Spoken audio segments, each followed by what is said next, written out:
آج ہم حضرت نوح علیہ السلام کا مکمل واقعہ بیان کریں گے۔ حضرت نوح علیہ السلام تقریباً 950 سال تک زندہ رہے اور لوگوں کو دعوت حق دیتے رہے۔ آدم علیہ السلام کی وفات کے تقریباً 1000 سال بعد نوح علیہ السلام تشریف لائے۔ آدم علیہ السلام کے بعد کی نسلیں بہت شریف تھیں۔ پھر تقریباً 1000 سال بعد شیطان نے ان کو بہکایا کہ کچھ نیک اور بزرگ لوگوں کو یاد رکھنے کے لیے ان کے بت بنا لو۔ لوگوں نے کچھ بزرگوں کو عزت دینے کے لیے ان کے بت بنا لیے۔ اس وقت تو بتوں کی پوجا نہیں ہوئی، پر کچھ نسلوں بعد لوگ آہستہ آہستہ ان بتوں کو پوجنے لگے۔ کفر اور شرک عام ہو گیا اور ایک اللہ کی عبادت بند ہو گئی۔ تب اللہ تعالیٰ نے دنیا میں حضرت نوح علیہ السلام کو بھیجا۔ اس وقت لوگوں کی عمریں زیادہ ہوتی تھی اور حضرت نوح علیہ السلام کی عمر تقریباً 950 سال تھی۔ حضرت نوح علیہ السلام سالوں تک لوگوں کو سمجھاتے رہے کہ شرک چھوڑو اور اللہ پر ایمان لاؤ۔ جیسا کہ سورہ نوح میں اللہ تعالیٰ فرماتے ہیں، یقیناً ہم نے نوح کو ان کی قوم کی طرف بھیجا کہ اپنی قوم کو ڈراؤ اور خبردار کر دو، اس سے پہلے کہ ان کے پاس دردناک عذاب آ جائے۔ نوح علیہ السلام نے اپنی قوم سے فرمایا، اے میری قوم، میں تمہیں صاف صاف ڈرانے والا ہوں، تو تم اللہ کی عبادت کرو اور اس سے ڈرا کرو اور میرا کہنا مانو تو وہ تمہارے گناہ معاف کر دے گا۔ نوح علیہ السلام تبلیغ کے سلسلے میں بہت سخت محنت کرتے تھے۔ دن رات لوگوں کے گھروں اور اجتماعات میں جا کر انہیں دعوت حق دیتے تھے، یہاں تک کہ انہیں یہ کرتے کرتے 950 سال گزر گئے، لیکن چند لوگوں کے سوا کوئی بھی ایمان نہیں لایا۔ حضرت نوح علیہ السلام کی قوم ان کا مذاق اڑاتی تھی اور کہتی تھی کہ اگر تم سچے ہو تو جس عذاب کا تم ہم سے وعدہ کرتے ہو اس کو لے آؤ۔ نوح علیہ السلام کی قوم سال در سال برائی میں آگے بڑھتی رہی اور نوح علیہ السلام کو پریشان کرتی رہی اور کوئی ایمان نہیں لایا سوائے چند لوگوں کے۔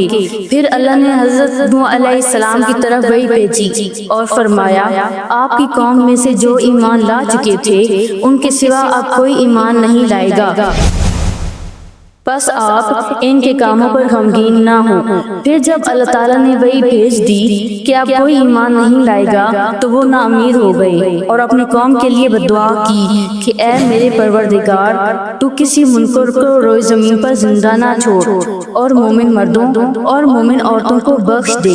نوح علیہ السلام نے جب اللہ کو پکارا تو اللہ نے نوح علیہ السلام کو ایک بڑی کشتی بنانے کا حکم دیا، لیکن نوح علیہ السلام کشتی بنانا نہیں جانتے تھے۔ تو اللہ تعالیٰ نے حضرت جبرائیل علیہ السلام کو ان کی مدد کے لیے بھیجا۔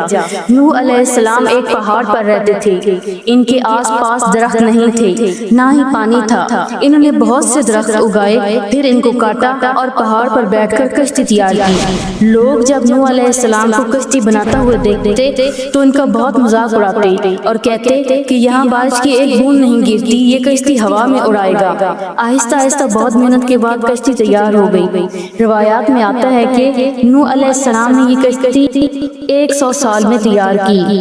اس کشتی کی لمبائی 300 گز، اونچائی 30 گز اور چڑھائی 50 گز تھی۔ یہ کشتی عام کشتیوں کی طرح اوپر سے کھلی نہیں تھی، بلکہ اس کو جیسے نیچے سے بند کیا گیا تھا ویسے ہی اوپر سے بھی بند کیا گیا تھا، تاکہ اوپر سے جو بارش برسے وہ انہیں نقصان نہ پہنچا سکے۔ یہ کشتی 3 منزلہ تھی اور ہر منزل پہ ایک دروازہ تھا۔ اللہ تعالیٰ نے نوح علیہ السلام کو حکم دیا کہ اپنے گھر والوں، مومنوں اور زمین پہ بسنے والے تمام جانوروں کا ایک ایک جوڑا اس کشتی میں سوار کر لو۔ پھر اچانک آسمان سے موسلادھار بارش شروع ہو گئی اور زمین کے اندر سے پانی کے فوارے پھوٹ نکلے۔ دریا، ندی اور سمندر سب یکجا ہو گئے۔ پانی اتنا بڑھ گیا کہ پہاڑ بھی ڈوب گئے۔ لوگ چیختے، بھاگتے اور مدد کے لیے پکارتے رہے، لیکن اب بہت دیر ہو چکی تھی۔ صرف وہی لوگ اور جانور بچے جو کشتی میں سوار تھے۔ اتنے بڑے نبی ہونے کے باوجود نوح علیہ السلام کا بیٹا کشتی پہ سوار نہ ہوا۔ نوح علیہ السلام نے اپنے بیٹے کو پکارا اے میرے بیٹے اس کشتی پہ آ جا اور کافروں کا ساتھی نہ بن، لیکن اس نے کہا کہ میں کسی پہاڑ کی چوٹی پہ پناہ لے لوں گا جو مجھے اس پانی سے بچا لے گی۔ نوح علیہ السلام نے فرمایا کہ آج اللہ کے حکم سے کچھ بچنے والا نہیں مگر وہی جس پہ اللہ رحم کرے۔ باپ اور بیٹے کے درمیان یہ گفتگو جاری تھی کہ ایک طوفانی موج نے ان کے بیٹے کو اپنی زد میں لے لیا۔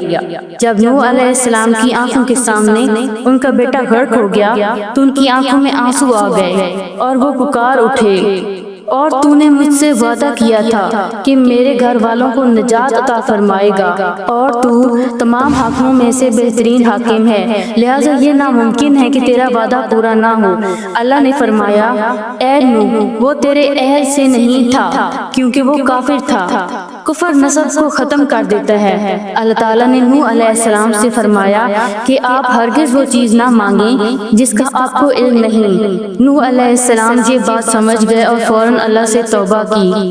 فرمایا اے میرے پروردگار میں تیری ہی پناہ چاہتا ہوں اس بات سے کہ تجھ سے وہ مانگوں جس کا مجھ کو علم نہیں۔ اگر تو مجھے نہ بخشے گا اور مجھ پہ رحم نہیں کرے گا میں ضرور گناہگاروں میں سے ہو جاؤں گا۔ کشتی نوح علیہ السلام اور ان کے ساتھیوں اور سارے جانوروں کو لیے پانی کی تیز لہروں پہ چل رہی تھی، مگر زمین پر موجود ہر چیز انسان، جانور، پرندے غرق ہو چکے تھے، ان میں سے کچھ باقی نہیں بچا تھا۔ اگر کچھ بچا تھا تو وہ تھی کشتی نوح علیہ السلام اور ان کے ساتھی 6 مہینے تک کشتی میں رہے۔ آخر اللہ کے حکم سے طوفان رک گیا۔ اللہ نے زمین کو حکم دیا کہ وہ پانی نگل جائے تو زمین نے سارا پانی نگل لیا اور زمین خشک ہو گئی اور کشتی جبل جودی پر جا کر رک گئی۔ اب انہیں حکم ہوا کہ سلامتی کے ساتھ کشتی سے اتر آئیے، آپ سب پر برکت نازل ہوگی اور ان نسلوں پر بھی جو آپ سے پیدا ہوں گی۔ طوفان کے بعد حضرت نوح علیہ السلام تقریباً 350 سال تک زندہ رہے، پھر آپ فوت ہو گئے، اور آپ کی کشتی کے آثار آج بھی ترکی میں